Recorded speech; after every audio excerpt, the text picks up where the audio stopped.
ശ്രീനാരായണ പരമഗുരവേ നമഃ. സുപ്രഭാതം. 1784 ദിവസമായ ഇന്ന് 2026 ഏപ്രിൽ മാസം 3 വെള്ളിയാഴ്ച, 1201 ആണ്ട് മീനമാസം 20 ഗുരുവചനങ്ങളിലൂടെ ഒരുവന് നല്ലത് മന്യനല്ലലും ചേർപ്പൊരു തൊഴിൽ ആത്മവിരോധി ഓർത്തിടയണം. ശ്രീനാരായണ ഗുരുദേവൻ. ശ്രീ നടരാജഗുരു എഴുതിയ ഗുരുവരുൾ എന്ന പുസ്തകത്തിൽ അടിയും തിരിച്ചടിയും എന്ന് വിവരിക്കുന്നതിൻ്റെ 26 ഭാഗമാണ് ഇന്ന് അവതരിപ്പിക്കുന്നത്. ഈ കിടമത്സരത്തിന്റെ ശംഖനാദം ഭാരതത്തിൽ അങ്ങോളം ഇങ്ങോളം ഇന്നും മാറ്റൊലി കൊള്ളുന്നുണ്ട്.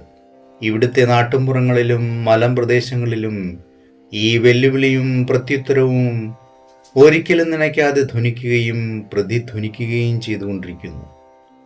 ഭാരതത്തിൻ്റെ സാമൂഹികവും ആധ്യാത്മികവുമായ ജീവിതത്തിന് ഒരു അച്ചുതണ്ടുണ്ടെങ്കിൽ അതിൻ്റെ 2 ധ്രുവങ്ങളെപ്പോലെ വർത്തിക്കുന്ന കൈലാസത്തിനും കന്യാകുമാരിക്കും ഇടയ്ക്കായി തെക്ക് നിന്ന് വടക്കോട്ടും വടക്ക് നിന്ന് തെക്കോട്ടുമുള്ള തീർത്ഥാടകരുടെ പ്രവാഹം പണ്ടെന്ന പോലെ ഇന്നുമുണ്ട്.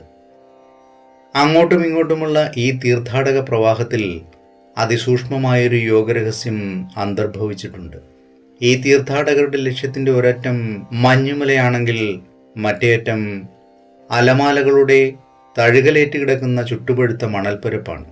വ്യയമണയാത്ത ജീവിത മൂല്യങ്ങൾ ഈ 2 ധ്രുവങ്ങൾക്കിടയിലായി അങ്ങോട്ടും ഇങ്ങോട്ടും നീങ്ങുകയും തമ്മിൽ സന്ധിക്കുകയും കൂടിക്കലരുകയും ഇഴുകിച്ചേരുകയും ചെയ്തുകൊണ്ടിരിക്കുന്നു. അങ്ങനെ ആര്യവും ദ്രാവിഡവും ചേർന്ന് കലർന്ന ഒരു മിശ്രിത സംസ്കാരവും ജീവിത മാതൃകയുമാണ് ഇന്ന് ഭാരതത്തിനുള്ളത്. അതിനിടയിൽ കൂടി നേരത്തെ പറഞ്ഞ ശംഖനാദത്തിൽ പ്രതിധ്വനികൾ അന്തരീക്ഷത്തിൽ മുഴങ്ങി കേൾക്കുകയും ചെയ്യാം. ഏവർക്കും നന്മ നിറഞ്ഞൊരു സുദിനമായിരിക്കട്ടെ എന്ന് ആശംസിച്ചുകൊണ്ട് നിർത്തുന്നു. നന്ദി, നമസ്കാരം. ഗുരുധർമ്മം ജയിക്കട്ടെ.